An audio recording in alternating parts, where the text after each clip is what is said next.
Shalom dan puji Tuhan saudara, sekali lagi kita boleh bersama di dalam ringkasan pelajaran Sekolah Sabat. Pelajaran yang ketiga dalam triwulan yang ketiga tahun 2021 yang bertajuk Akar Kegelisahan. Untuk memulai saudara, mari kita tunduk kepala dan kita berdoa. Bapa Surgawi, pada saat ini kami mengundang akan penyertaan Tuhan, sementara kami mempelajari pelajaran Sekolah Sabat kami. Dalam nama Yesus kami sudah berdoa. Amin. Semestinya saya bersyukur dan berterima kasih karena saudara terus bersama dengan saya setiap minggu di dalam pelajaran atau ringkasan pelajaran Sekolah Sabat kita. Semoga perkongsian kita ini membantu setiap kita bila mana kita mempelajari pelajaran Sekolah Sabat kita. Saudara, pada minggu ini pelajaran Sekolah Sabat yang bertajuk Akar Kegelisahan mempunyai satu pertanyaan besar, yaitu apa punca kepada kegelisahan sehingga perkara itu boleh menghalang kita untuk mencari istirahat yang sejati di dalam Yesus. Juga di skrin saudara adalah ayat-ayat Alkitab yang akan membantu kita di dalam pelajaran pada minggu ini. Ayat hafalan kita terdapat di dalam Yakobus 3 ayat 16 mengatakan, sebab di mana ada iri hati dan mementingkan diri sendiri, di situ ada kekacauan dan segala macam perbuatan jahat. Terdapat banyak perkara yang boleh menghalang kita untuk mencari istirahat yang sejati di dalam Yesus. Salah satunya ialah merasa gelisah. Dalam pelajaran minggu ini, kita akan mengetahui beberapa punca kepada kegelisahan sehingga kita boleh beristirahat dengan tenang bersama Dia. Sebilangan daripada perkara itu adalah nyata dan tidak begitu perlu diberikan perhatian. Beberapa daripadanya bagaimanapun kurang jelas bagi kita, seperti organisme besar aspena yang tidak kelihatan di bawah tanah. Saudara dan saya mungkin tidak selalu menyadari perilaku-perilaku dan tindakan-tindakan yang memisahkan kita dari juru selamat kita. Kegelisahan muncul ketika kita tidak mendapatkan apa yang kita inginkan. Pada saat-saat itu, kita merasa cemas dan tidak ada kedamaian.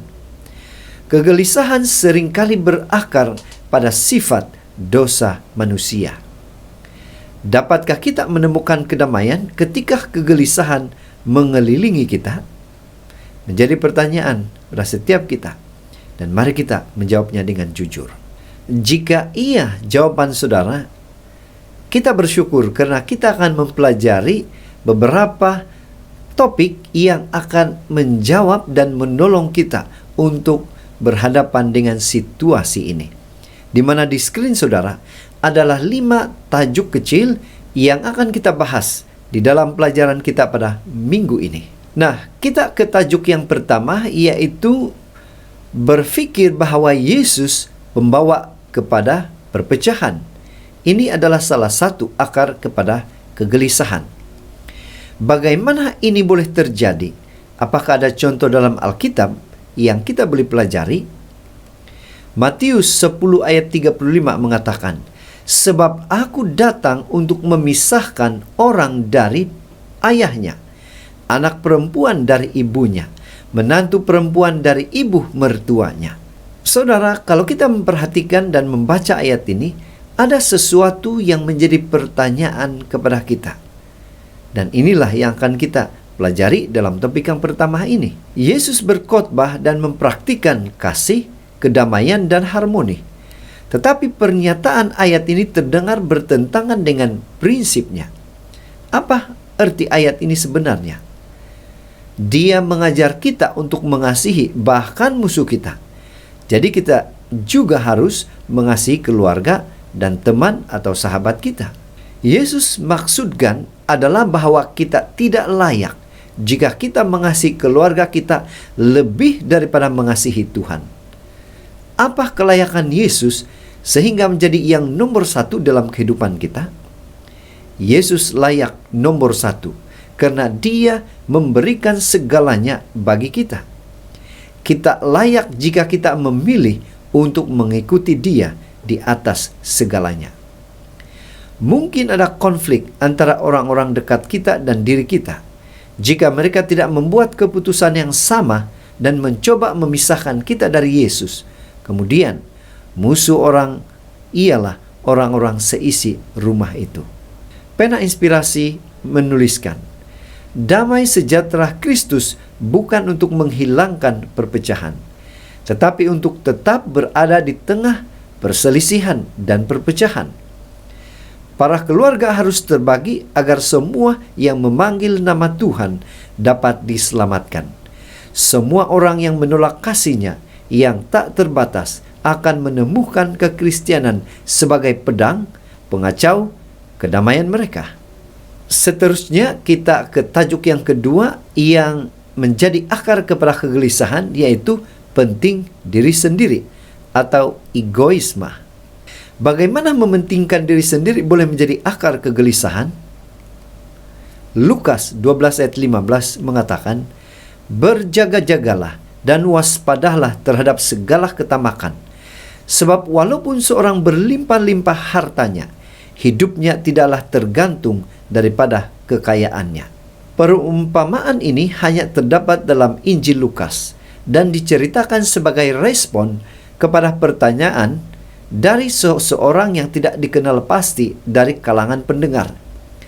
Apabila ditanya berkenaan dengan soal harta pusaka, Yesus merespon dengan menolak peranan perantara di antara saudara lelaki. Dia memilih untuk mencari masalah mendasar yang lebih besar, yaitu sikap mementingkan diri sendiri. Dia menggali lebih dalam untuk menunjukkan himpunan besar akar di sebalik tindakan pribadi kita. Saya, aku, milikku.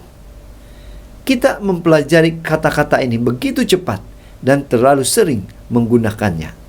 Padahal saudara, kata-kata seperti ini sesuatu pertimbangan atau kata yang akan menghalang kita untuk dekat lebih akrab dengan Tuhan. Yesus menolak untuk menjadi orang tengah di dalam pembahagian warisan.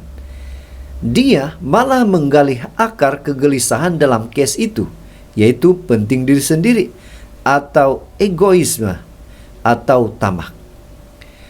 Tuhan pula pada ketika itu kemudian memberi hipotesisnya. Seorang pemuda yang hanya melihat pada dirinya sendiri, orang itu melupakan Tuhan dan sesamanya dan kehilangan segalanya. Apakah jawaban Alkitabiah untuk penting diri atau egoisme ini? Menjadi rendah hati seperti Kristus, melayani orang lain, dan menempatkan mereka di atas diri kita sendiri.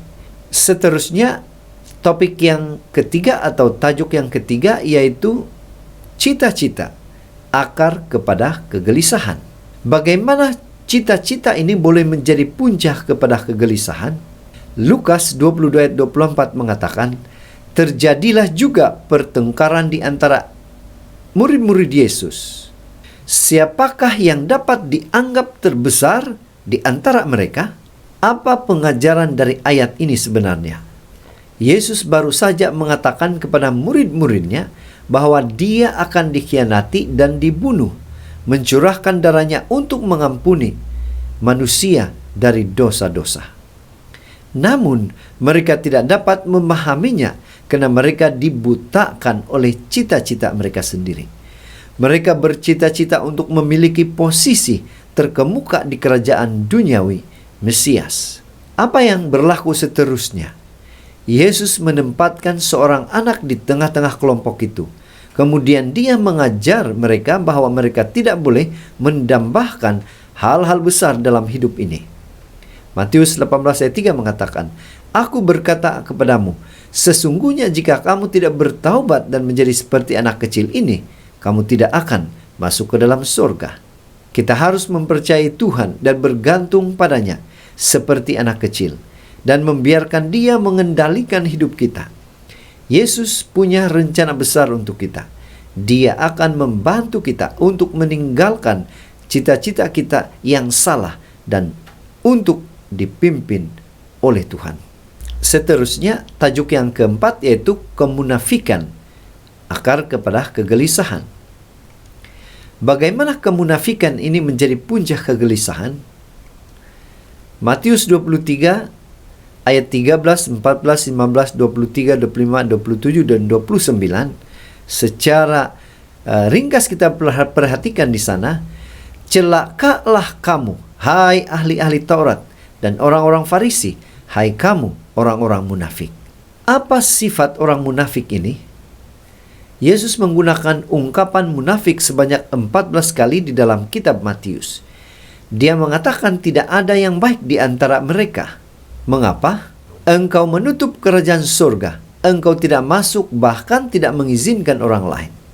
Kemudian Tuhan juga menerangkan bahwa engkau menghancurkan para janda tetapi berdoa dengan doa yang panjang-panjang.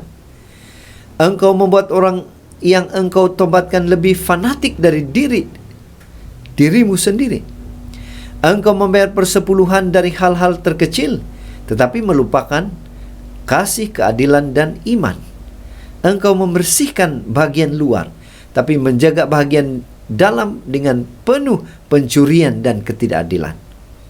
Engkau seperti kuburan bercat putih. Engkau terlihat indah tetapi penuh dengan kotoran. Engkau menghormati para nabi yang sudah mati tetapi menghina orang yang hidup. Inilah kata-kata firman Tuhan yang menerangkan mengapa Yesus begitu membenci sikap orang munafik ini. Mengapa Yesus membenci sikap ini? Dalam budaya Yunani klasik, seorang munafik adalah seorang aktor atau pelakon yang memainkan peranan. Saat ini, orang munafik adalah seseorang yang tidak tampil apa adanya atau tidak bertindak sesuai dengan perkataannya. Kemunafikan sangat berbahaya. Jadi jika seorang tahu bagaimana ia harus berbuat baik, tetapi ia tidak melakukannya, ia berdosa. Oleh karena itu, Yesus mendorong kita dan memberi kita kekuatan yang kita perlukan untuk hidup selaras dengan iman kita. Dengan cara ini, kita akan membantu orang lain untuk percaya kepada Yesus dan menerima Dia. Pena Inspirasi juga mengatakan, agama Kristus mempunyai sifat kesungguh-sungguhan. Semangat untuk kemuliaan Allah adalah motif yang ditanamkan oleh Roh Kudus. Dan hanyalah pekerjaan roh yang berhasil dapat menanamkan motif ini. Hanya kuasa Allah dapat membuangkan sifat memikirkan diri sendiri dan kepura-puraan. Dan yang terakhir, yaitu tajuk yang kelima, menyelesaikan kegelisahan. Apa solusi kepada kegelisahan ini menurut Alkitab? Yohanes 14 ayat 1 katakan, janganlah gelisah hatimu, percayalah kepada Allah, percayalah juga kepadaku. Mengatasi kegelisahan mesti bermula dengan Yesus. Dia adalah jalan kebenaran dan kehidupan. Kita telah belajar bahwa kegelisahan mungkin disebabkan oleh sifat dosa kita. Juga, kesetiaan kita dapat membawa kita ke situasi yang menyusahkan. Bagaimana menemukan kedamaian di saat-saat yang sukar? Kepercayaan adalah kuncinya. Yesus berjanji untuk memberi kita hidup yang berkelimpahan. Marilah kita percaya pada Yesus bila pun kita terluka, letih, lelah, sakit, atau putus asa. Dia adalah hidup. Di sisi lain, Yesus sedang mempersiapkan tempat bagi kita. Bila kita sampai di sana, rasa sakit, kecemasan, dan penderitaan tidak lagi menjadi masalah. Kesulitan hidup ini memudar ketika kita memikirkan janji indah Tuhan itu. Kita boleh memiliki harapan di tengah kegelisahan. Pena Inspirasi juga menuliskan, di hadapanmu ada dua jalan.